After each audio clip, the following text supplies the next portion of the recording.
नमस्कार बंधु, राधे राधे। मैं नंदिनी प्रिय संस्कृतम में आप सभी बंधुजनों का स्वागत करती हूँ। तो चलिए, जैसे कि हम प्रश्नोत्तरी देख रहे हैं, तो ये हमारा मार्च 2023 की जो प्रश्नोत्तरी है उसकी अंतिम कक्षा है। क्योंकि हमने 80 प्रश्नों को देख लिया है, 10 प्रश्न और बचे हुए हैं हमारे, तो हम उनको देखेंगे। 81 नंबर प्रश्न से 90 तक देखेंगे इस कक्षा में। इसके बाद हम उसके पहले जो अक्टूबर में हुआ है तो उसको देखेंगे। ये हमारी इस प्रश्नोत्तरी की आखिरी कक्षा है। तो चलिए देखते हैं प्रश्न के 81 नंबर प्रश्न क्या कहता है। तो 81 नंबर जो हमारा प्रश्न है ये भाषा विज्ञान से लिया गया है और पूछा गया है, भाषा विज्ञानस्य ध्वनि नियमान यथाक्रमम योजयेत्। जो भाषा विज्ञान में ध्वनि नियम हैं उनको क्रम से लगाना है हमको। तो सबसे पहले आपका ग्रीम आ जाएगा, पहले नंबर पे ग्रीम नियम, और उसके बाद दूसरे नंबर पे आपके आ जाएंगे ग्रासमान नियम, और तीसरे नंबर पे वर्नर नियम, और चौथे नंबर पर मूर्धन्य नियम आ जाएंगे। तो इस तरीके से हमारा इस प्रश्न का तीसरा विकल्प जो है सही हो जाएगा उत्तर। तो लेकिन हम चलिए इससे संबंधित कुछ तथ्यों को देख लेते हैं इस प्रश्न से संबंधित। तो जो ये नियम है, नियम को विकसित करने का श्रेय जो है प्रोफेसर जैकब ग्रीम को जाता है। ठीक है, ग्रीम नियम के विषय में हम बता रहे हैं। ये 1785 से 1863 मतलब का माना जाता है।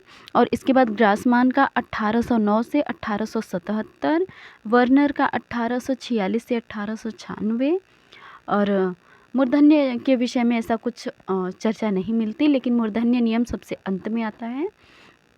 तो इस हिसाब से भी इनका कालक्रम जो है तीसरा विकल्प हमारा सही हो जाएगा। तो प्रारंभ में ग्रीम नियम के विषय में बताते हैं कि प्रारंभ में इसे ध्वनि नियम या लाउत फेरसीबुंग कहा गया, जिसे अंग्रेजी में साउंड शिफ्टिंग कहते हैं। सर्वप्रथम प्रोफेसर मैक्स मूलर ने ही इसे ग्रीम नियम कहकर संबोधित किया, जो आज भी इसी नाम से जाना जाता है। तो प्रोफेसर ग्रीम ने सन 1822 में 22 ईस्वी में अपने जर्मन व्याकरण के द्वितीय संस्करण में इस नियम को प्रकाशित किया। यह नियम प्रथम ध्वनि परिवर्तन तथा द्वितीय ध्वनि परिवर्तन के भेद से 2 चरणों में विभाजित है। इसके बाद आपका आता है ग्रासमान नियम। ग्रासमान नियम जो है जर्मन विद्वान प्रोफेसर हेरमान ग्रासमान ने जो है ग्रीम नियम को संशोधित करते हुए उनकी त्रुटियों का निराकरण करते हुए अपना नियम प्रस्तुत किया। इसके बाद वर्नर नियम है। तो वर्नर नियम जो है जर्मन भाषा वैज्ञानिक कार्ल वर्नर ने भी ग्रीम नियम के अपवादों का संशोधन करते हुए जो है वर्नर नियम दिया। उसके बाद मूर्धन्य नियम की बात करें तो पाणिनि के अष्टाध्यायी को आधार मानकर प्रोफेसर पॉट और रूसी विद्वान प्रोफेसर फोतुनातोव ने संस्कृत भाषा में मूर्धन्य ध्वनियों के विकास का इतिहास खोजना प्रारंभ किया। तो इस तरीके से कुछ चीज़ें थी। हाँ, प्रत्येक नियम के अंतर्गत जो प्रोफेसर के नाम आते हैं कभी कभी वो भी पूछे जा सकते हैं, तो ध्यान रखना चाहिए।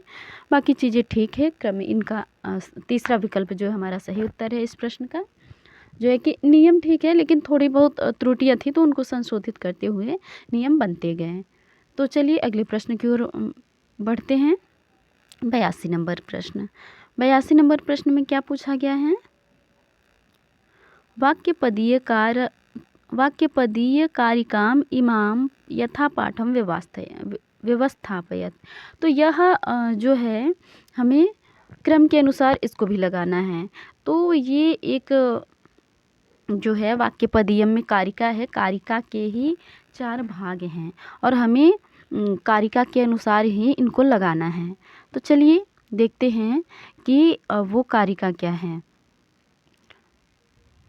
जो है वाक्यपदीयम में ज्ञान में शब्द रूप अनुशक्त रहता है, इस बात का निरूपण करते हुए ये कारिका जो है लिखते हैं आचार्य जो है वाक्यपदीयकार भर्तृहरि। तो ये कारिका कुछ इस तरीके से है कि न सोचती प्रत्ययो लोके न सोचती प्रत्ययो लोके, तो सबसे पहले सी नंबर पहले नंबर पे आ जाएगा। उसके बाद यह शब्दानुगमात् दृश्यते, तो दूसरे नंबर पर ए। उसके बाद कहते हैं अनुविद्धमेव ज्ञानम, तीसरे नंबर पर डी। उसके बाद कहते हैं सर्वम शब्देन भासते, तो ये 4 नंबर पे आ जाएगा। तो हमारा CADB तीसरा विकल्प इस प्रश्न का भी सही उत्तर हो जाएगा। चलिए देखते हैं कि इस कारिका में कहा क्या गया है। तो इस कारिका में मुख्य रूप से कहा गया है कि संसार में ऐसी कोई प्रमा या ज्ञान नहीं है जो शब्द से संबद्ध हुए बिना संभव हो। समस्त ज्ञान शब्द के साथ तादात्म्य लाभ करके ही भाषित होता है। प्रत्येक ज्ञान में शब्द के आकार का अनुगम रहता ही है। इस बात को प्रस्तुत करते हुए उन्होंने जो है एक और कारिका कहते हैं कि वाग्रूपता चेदुत्क्रामदेवबोधस्य शाश्वती न प्रकाशः प्रकाशेत सा ही प्रत्यवमर्शिनी, अर्थात सदैव वर्तमान में रहने वाली वाग्रूपता यदि कदाचित उत्क्रांत हो जाए या नष्ट हो जाए या न मानी जाए तो प्रकाश अर्थात ज्ञान ही नहीं रह जाएगा। प्रकाश का जो स्वकीय प्रकाश ताख्य है, व्यापार है, वह वाग्रूपता के न रहने पर नहीं होगा, क्योंकि वह वाग्रूपता वस्तु का निरूपण करने वाली है। तो इस तरीके से जो है इस प्रश्न का जो है हमने थोड़ी बहुत व्याख्या देखी। अब हम अगले प्रश्न की ओर बढ़ते हैं। 83 नंबर प्रश्न क्या है? यहाँ पर हमें कुछ सूत्र दिए गए हैं। हमें बताना है कि इनमें से अधोलिखितासु सूत्र पंक्तिषु संज्ञा सूत्र, परिभाषा सूत्र, विधि सूत्र और नियम सूत्र, इनको हमको क्रम से लगाना है। तो हमको बताना है कि संज्ञा सूत्र कौन सा है, परिभाषा सूत्र कौन सा है और विधि सूत्र कौन सा है। तो सबसे पहले हम संज्ञा सूत्र के विषय में देखते हैं। तो इन चारों में से संज्ञा सूत्र जो है हमारा, सबसे पहले हलन्त्यम को देखते हैं। हलन्त्यम जो है हमारा एक संज्ञा सूत्र है। उपदेश में अंतिम हल इत संज्ञक होता है। जैसे अयुन, ये हमारा माहेश्वर सूत्र है, तो इसमें अंतिम णकार जो है वो इत संज्ञा, इसकी इत संज्ञा इस सूत्र से हो जाएगी। तो इस तरीके से यह जो है हलन्त्यम संज्ञा सूत्र है। उसके बाद आपका समर्थ पद विधि परिभाषा सूत्र है। समर्थ पद विधि जो है ये परिभाषा सूत्र है। इसमें क्या कहा गया है कि पदों से संबंध रखने वाला कार्य समर्थ पदों के आश्रित होता है, ऐसी परिभाषा करी गई है। समर्थ पदों में आकांक्षा, योग्यता तथा आसक्ति, इन 3 गुणों का होना आवश्यक है। तो इस तरीके से चीज़ें हैं। फिर उसके बाद आपका आ जाता है सी अत्इय, यह विधि सूत्र है। इसमें कहा गया है कि अपत्य अर्थ में षष्ठी समर्थ अदंत प्रातिपदिक से इय प्रत्यय विकल्प से होता है। और फिर ये जो है कर्तृस्थे चा शरीरे कर्मणि, यह आपका नियम सूत्र है। इसमें कहा गया है कर्ता में स्थित शरीर से अतिरिक्त कर्म होने पर नी धातु से आत्मनिपद होता है, ऐसा नियम, मतलब ये सूत्र ऐसा नियम करता है। तो इस तरीके से हमने देखा कि हमारा परिभाषा सूत्र जो है, क्षमा कीजिए, संज्ञा सूत्र हलन्त्यम है बी, उसके बाद परिभाषा सूत्र हमारा डी है, उसके बाद विधि सूत्र सी है और नियम सूत्र ए है। तो बी डी सी ए ये हमारा क्रम मतलब है। तो दूसरा विकल्प इस प्रश्न का सही हो जाएगा उत्तर। चलिए अगले प्रश्न की ओर बढ़ते हैं। 84 नंबर प्रश्न। हाँ, तो 84 नंबर प्रश्न में पूछा गया है कि अधोलिखितेषु काव्येषु कति सन्ति रूपकाणि तानि कालक्रमेण नियोजयत। तो हमें ये जो रूपक अर्थात नाटक हैं इनको कालक्रम के अनुसार लगाना है। सबसे पहले तो हमारे भास महाकवि भास हैं, तो उनकी रचना स्वप्नवास वदत्तम है, तो ये पहले नंबर पे आ जाएगी। और यदि इस तरीके से हमारा तीसरा और चौथा विकल्प गलत हो जाते हैं। उसके बाद हमारे महाकवि कालिदास जी आते हैं, तो उनकी रचना है मालविकाग्निमित्रम, तो दूसरे नंबर पर मालविकाग्निमित्रम आ जाएगी। और अगर दूसरे नंबर पर अभी दो विकल्प हमारे सही हो रहे हैं, दूसरे नंबर पर मालविकाग्निमित्रम, उसके बाद मृक्षकटिकम, क्योंकि वेड़ी संहार जो है भट्ट नारायण जी, वो तो बहुत बाद में आते हैं। मृक्षकटिकम शूद्रक जी जो है, महाकवि शूद्रक जी, वो पहले आते हैं। तो BDA, उसके बाद C और उसके बाद हमारा E आएगा। तो इस तरीके से हमारा पहला विकल्प जो है इस प्रश्न का सही उत्तर हो जाएगा। लेकिन चलिए हम इस प्रश्न से संबंधित कुछ तथ्यों को देख लेते हैं। स्वप्नवास वदत्तम जो है इसका समय कह सकते हैं 300 से 200 ईसा पूर्व मान सकते हैं हम। बाकी स्वप्नवास वदत्तम के विषय में देखें तो इसके लेखक महाकवि भास है। विधा तो आप लोग जानते ही हैं, क्योंकि रूपक पूछा गया है, तो रूपक के अंतर्गत नाटक आते हैं, तो ये नाटक है। इसके बाद विभाजन इसका 6 अंकों में हुआ है। इसमें कुल 57 श्लोक है। उपजीव्य जो है गुणाढ्य की बृहत कथा है। नायक उदयन, नायिका वासवदत्ता, विदूषक वसंतक हैं और प्रतिनायक आरूढ़ी हैं, अंगिरस श्रृंगार हैं और नायक की कोटि जो है धीर ललित है।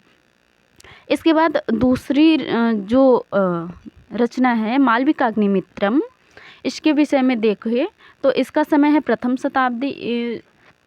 शताब्दी ईसा पूर्व और लेखक महाकवि कालिदास जी हैं। काव्य विधा नाटक है ये भी।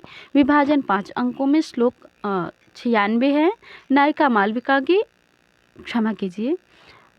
मालविका और नायक अग्निमित्र हैं और नायक की कोटि जो है धीर ललित हैं। और फिर मृक्षकटिकम के विषय में देखें तो मृक्षकटिकम हमारा इसका समय 200 से 300 ईस्वी है और लेखक शूद्रक हैं। काव्य विधा प्रकरण है, 10 अंकों का यह प्रकरण है। नायक चारुदत्त है और नायिका वसंत सेना गणिका नायिका है। धोता जो है कुलजा नायिका है। तो क्योंकि प्रकरण में 2 नायिकाएं होती हैं, 10 अंक होता है, तो इस तरीके से इसमें 2 नायिका हैं। और नायक की कोटि जो है धीर प्रशांत है और इस तरीके से, और बहुत ही प्रसिद्ध मृक्षकटिकम नाटक है। हम इसको पढ़ने में बहुत ही आनंद आता है, पढ़ना चाहिए। चलिए इसके बाद हम वेणी संहार के विषय में देखते हैं। वेणी संहार का समय है 650 से 675 ईस्वी। लेखक है भट्ट नारायण। काव्य विधा है नाटक। अंक है 6। नायक इसमें भीम है। धीरोद्धत नायक है। नायक की 4 प्रकृति होती है ना, धीरोद्धत, धीरोदात्त, धीर ललित और धीर प्रशांत। तो ये उद्धत नायक हैं थोड़े से। और नायिका आपकी द्रौपदी है और अंगिरस वीर है, रीति गौड़ी है। और एक यहाँ पे आपको नया ग्रंथ, जैसे ये 4 ग्रंथ से तो आप परिचित थे, लेकिन बांग्लादेशोदयम ये जो नाटक है ये थोड़ा सा जाना पहचाना नहीं लग रहा है। तो देखते हैं, मतलब है तो हमारे पाठ्यक्रम से ही, लेकिन थोड़ा चर्चित नहीं है। तो ये बांग्लादेशोदयम जो नाटक है ये लेखक रामकृष्ण शर्मा जी की हैं और समय इसका 1980 ईस्वी है। तो चलिए इस तरीके से इस प्रश्न का जो है हमने विश्लेषण देखा। अगले प्रश्न की ओर बढ़ते हैं और इस प्रश्न का सही उत्तर विकल्प 1 है। तो अगले प्रश्न की ओर बढ़ते हैं, 85 नंबर प्रश्न। अब ये जो 85 नंबर प्रश्न है ये भी हमारा याज्ञवल्क्य स्मृतानुसारम व्यवहार विधौ अधिकृतान एवं क्रमेण योजयत। तो इनको भी क्रम से लगाना है। तो सबसे पहले जो है वहाँ पर याज्ञवल्क्य की स्मृति में एक श्लोक है और उसमें ये सारी बातें कही गई हैं और उनको क्रम से हमें श्लोक के अनुसार लगाना है। तो हम वो श्लोक पढ़ते हैं। नृपेणाधिकृताः पोगाः श्रेणयोऽथ कुलानि च पूर्वं पूर्वं गुरुज्ञेयं व्यवहार विदौ नृणाम्। तो सबसे पहले यहाँ पर कुल आएगा, नहीं क्षमा कीजिए, पूगा आएगा। उसके बाद श्रेणय आएगा, तो बी, सी और डी। और संस्था और चर की कोई बात नहीं करी गई है, तो वो हमारे विकल्प में नहीं आएंगे। हमें 3 ही विकल्प चुनना है। तो बी, सी और डी ये हमारा क्रम भी है और प्रश्न में हमारे श्लोक में आया भी है। तो इसमें क्या कहा गया है कि मनुष्यों के व्यवहार दर्शन के लिए राजा द्वारा नियुक्त पूग अर्थात समूह, श्रेणी अर्थात नाना जातियों, एक जाति या एक जाति के कर्म को करने वाले का वर्ग जो है श्रेणी कहा जाता है, तथा कुल जो है वो संबंधी जन या समूह को कहते हैं। इनमें क्रमशः पूर्व को श्रेष्ठ मानना चाहिए। और तो इस तरीके से इस प्रश्न का जो है तीसरा विकल्प सही होगा उत्तर। चलिए अगले प्रश्न की ओर बढ़ते हैं। अगला प्रश्न है हमारा 86।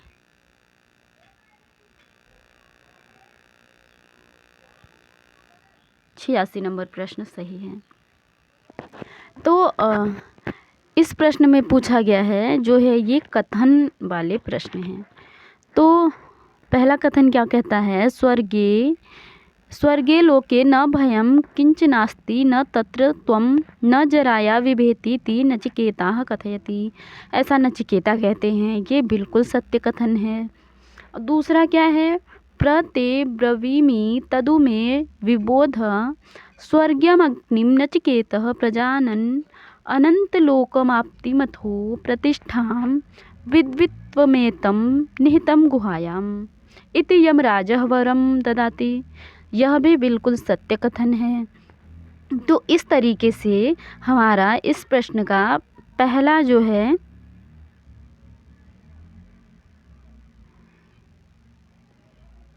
यहाँ पे गलत लगाया हुआ है। यहाँ पे तो ये गलत लगा क्योंकि दोनों ही कथन सत्य हैं। एक बार हम देख लेते हैं।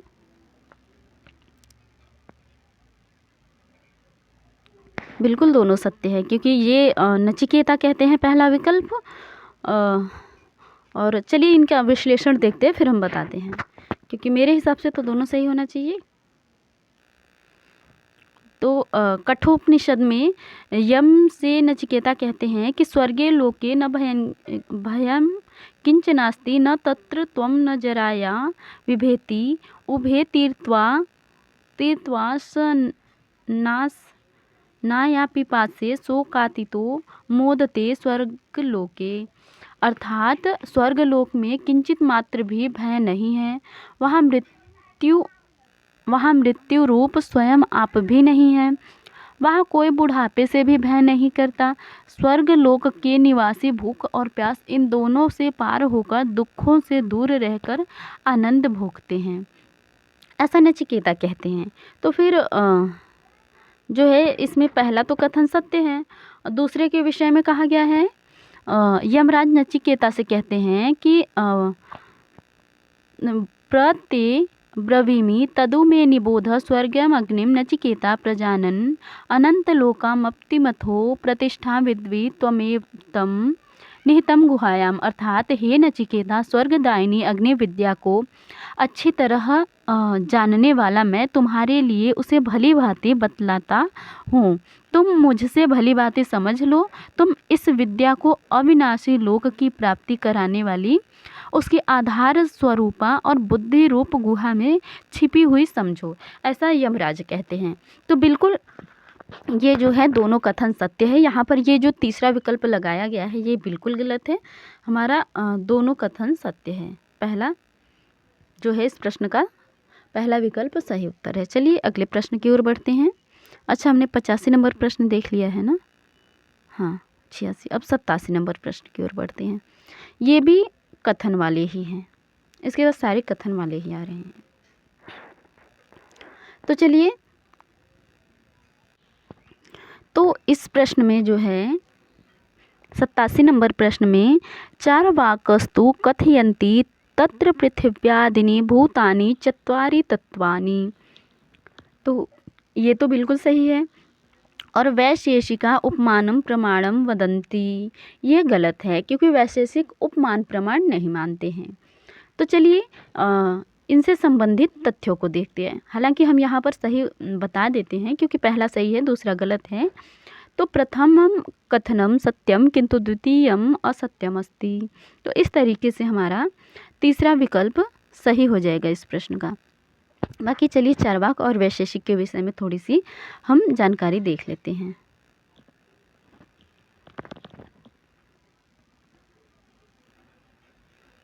तो चार्वाक के विषय में कहते हैं, कहा गया है चार्वाक दर्शन के आदि प्रवर्तक जो हैं बृहस्पति को माना गया है।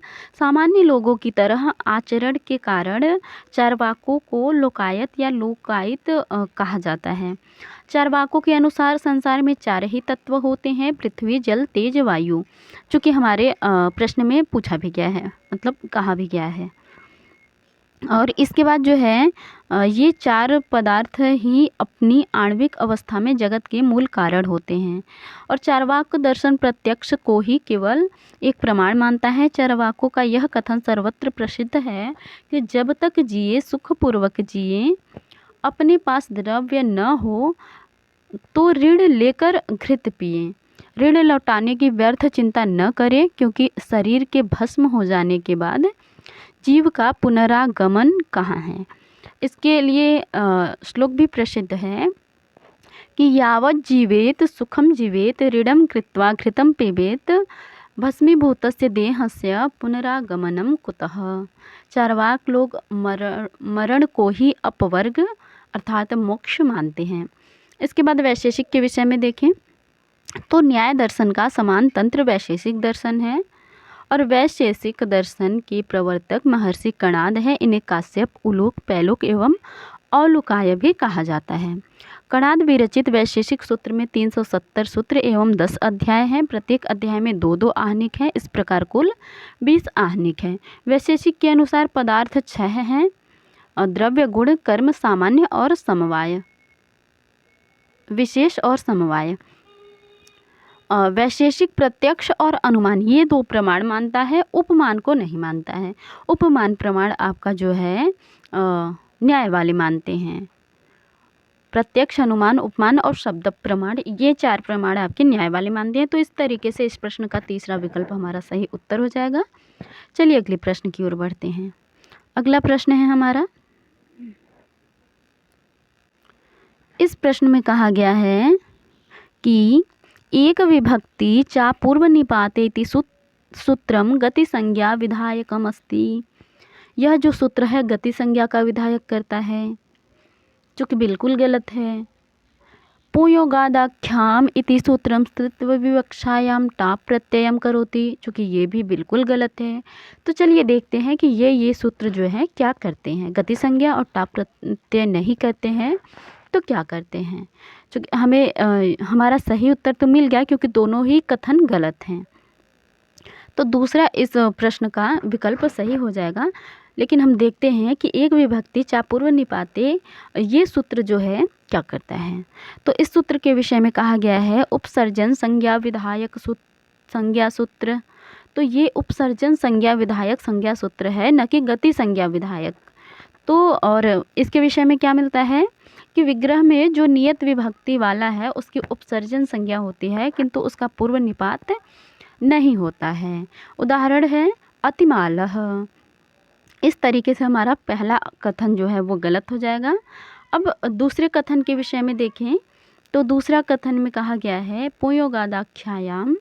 इसमें ये कह रहे हैं कि टाप प्रत्यय होता है, लेकिन टाप प्रत्यय नहीं होता है। यह जो है गीस प्रत्यय विधायक विधि सूत्र है स्त्री प्रत्यय प्रकरण के अंतर्गत। तो इसमें टाप प्रत्यय इस सूत्र से नहीं बल्कि गीस प्रत्यय होता है। पुरुष के साथ संबंध के कारण पुल्लिंगवाचक शब्द स्त्रीलिंग में प्रयुक्त हों तो उस अदंत शब्द से जो है ङीस प्रत्यय होता है। जैसे गोपी, गोपस्य स्त्री गोपी, गोपस्य पत्नी, गोपस्य भगिनी, गोपस्य पुत्री। तो इस तरीके से जो है ङीस प्रत्यय प्राप्त है। इस सूत्र से ङीस प्रत्यय प्राप्त है और ये सूत्र जो है उपसर्जन संज्ञा करने वाला है। तो इस तरीके से हमारा दोनों ही गलत हो जाएंगे और हमारा सही विकल्प उभय कथने असत्यस्तः, दूसरा विकल्प सही हो जाएगा। चलिए अगले प्रश्न की ओर बढ़ते हैं। अगला प्रश्न है हमारा